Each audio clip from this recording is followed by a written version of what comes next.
The Relentless One, the story of Cristiano Ronaldo.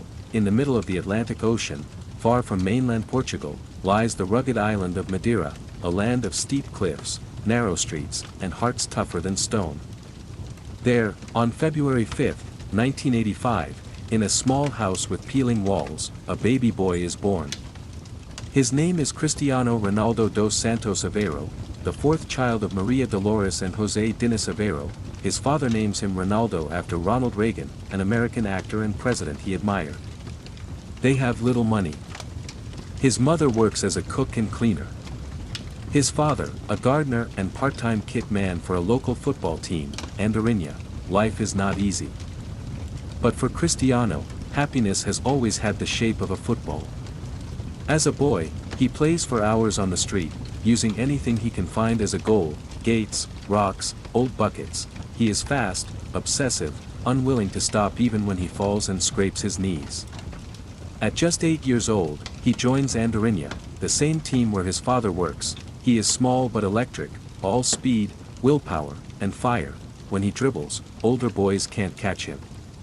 When he loses, he cries until he wins again. His mother later recalls, Cristiano cried when he lost. But the tears were not weakness. They were the early signs of a heart that refused to accept defeat. At 10, he joins Nacional, one of the top clubs on the island. He dominates local games, scoring goals with both feet, terrifying defenders twice his size. By 12, scouts from mainland Portugal are whispering his name. In 1997, his family makes a bold decision. They send him alone to Lisbon, over 600 miles from home, to join the Academy of Sporting Clube de Portugal. It is a leap of faith, and for a boy of 12, a lonely one. He cries often. He misses his family, the ocean, the hills of Madeira. His classmates mock his accent, his clothes, even his background. At night, he lies in bed, thinking of home, promising himself that one day they will all know his name. At 14, he tells his mother he wants to quit school and focus only on football. His teachers call him arrogant. His mother listens to his conviction and gives him permission. From that moment, football becomes his entire world. Then, at 15, tragedy almost ends everything. He is diagnosed with a racing heart, tachycardia, a condition that could have forced him to quit. Doctors perform a laser surgery to fix it, within a week. He's back on the field. When coaches tell him to rest, he shakes his head and says, "Football is my life." By 16, he is already training with Sporting's first team. By 17, he makes his professional debut. He dazzles defenders with blinding speed and stepovers that look like magic. One night in 2003, during a friendly against Manchester United, everything changes. He tears United's defense apart. Back in the dressing room, players like Rio Ferdinand and Roy Keane beg manager Sir Alex Ferguson to sign him. Days later, the deal is done. Cristiano Ronaldo becomes a Manchester United player. He is 18 years old. In England, the spotlight burns hotter than ever. He arrives wearing earrings, gelled hair, and a shy smile. Some teammates think he's just another flashy winger, then they see him train. Every day, he stays long after practice, shooting free kicks again and again, running sprints alone in the rain. He studies the movements of legends. He tells himself, "I will be the best in the world." Under Sir Alex Ferguson, he learns discipline and precision.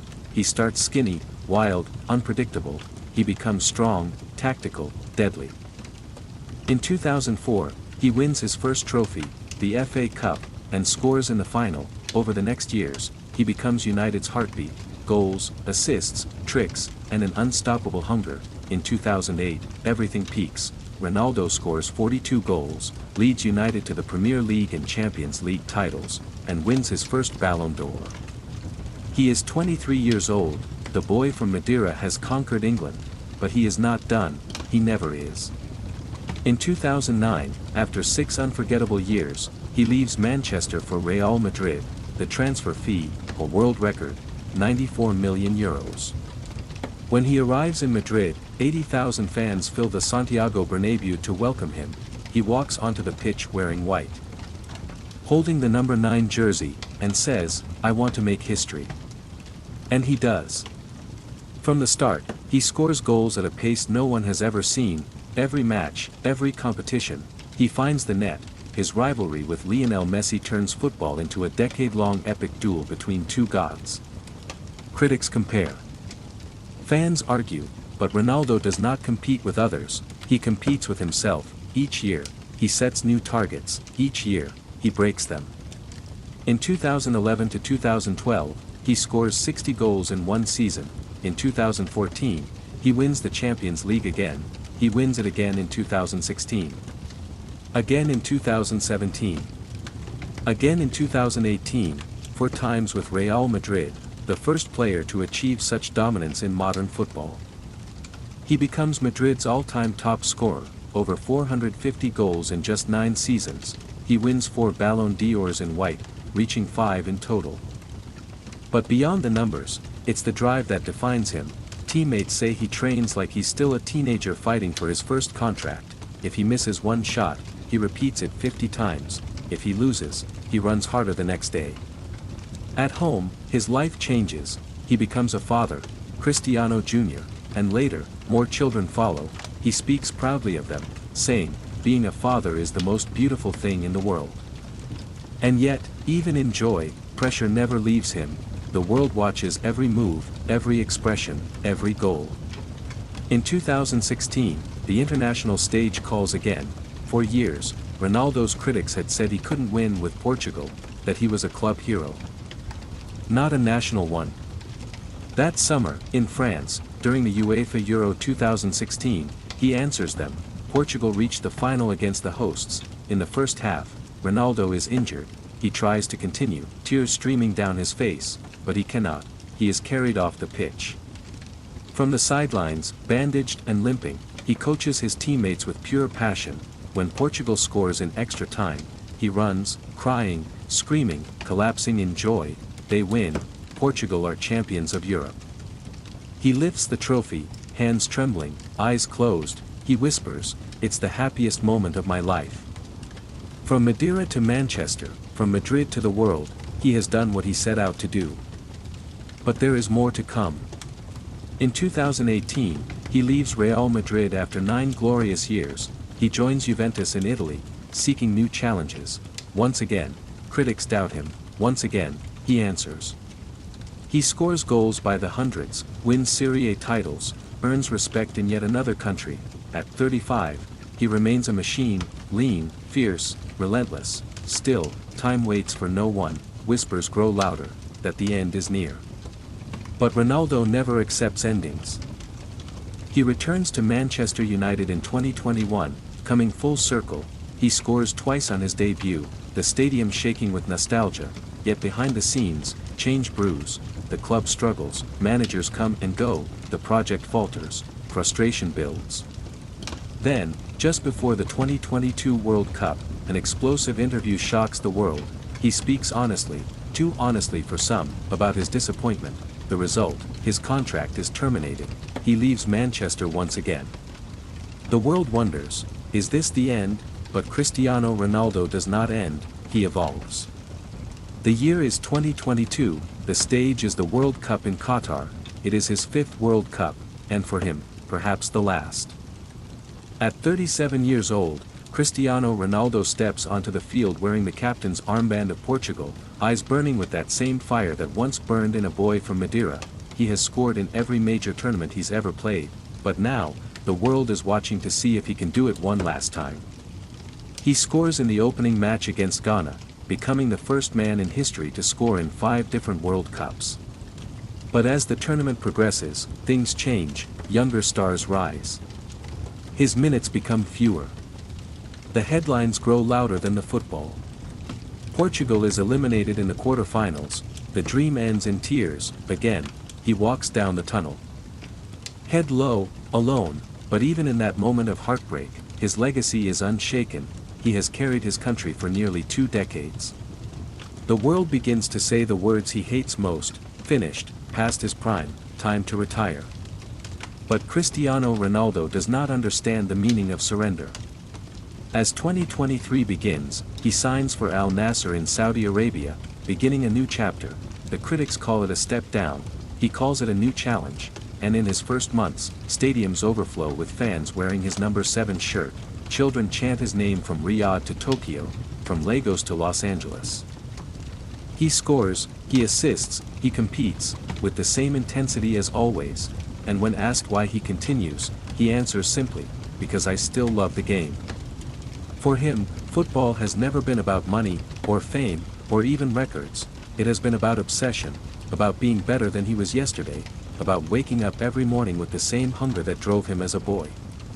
He trains harder than players half his age, he watches what he eats, how he sleeps, how he recovers, every detail matters, because to Ronaldo, perfection is not a dream, it is a discipline. When he wins, he celebrates like it's his first, when he loses, he works like it's his last. This is his nature, this is his curse and his gift.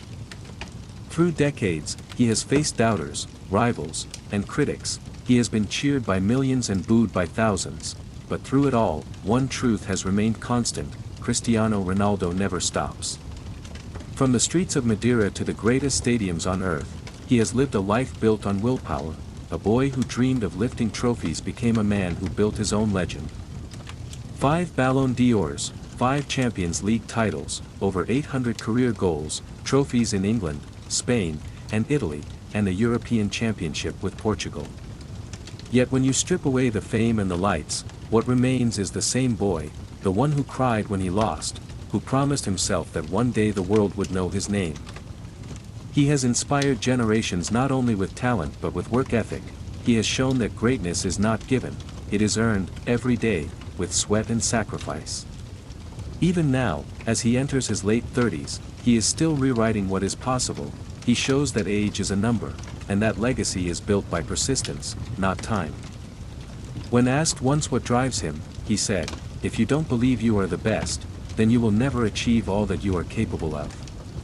That belief, that unbreakable confidence, has carried him through decades of triumph and pain. He has known the loneliness of defeat and the roar of victory. He has fallen, risen, fallen again, and each time, he has stood taller. For many, football is a sport. For Cristiano Ronaldo, it has been a battlefield, a dream, a mirror reflecting who he truly is: relentless, ambitious, unstoppable. When the final whistle of his career comes, and it will, someday, the world will not only remember his goals, it will remember the image of a man who refused to quit. Who demanded the best from himself and inspired millions to do the same. He once said, "I'm not a perfectionist, but I like to feel that things are done well. More important than that, I feel an endless need to learn, to improve, to evolve." Those words define him better than any stat sheet or highlight reel, because Cristiano Ronaldo is not just a footballer, he is a symbol of what happens when talent meets obsession, when discipline outlasts time, when dreams become destiny. He has scored goals that defied physics, carried teams on his shoulders, and lifted trophies to the sky, but perhaps his greatest achievement is this: he has made millions believe that with hard work, anything is possible. As the sun sets on the pitch and the years move forward, one truth will remain carved in football's history: there was a boy from Madeira, who refused to be ordinary, who became Cristiano Ronaldo. And for as long as football is played, his story will never fade.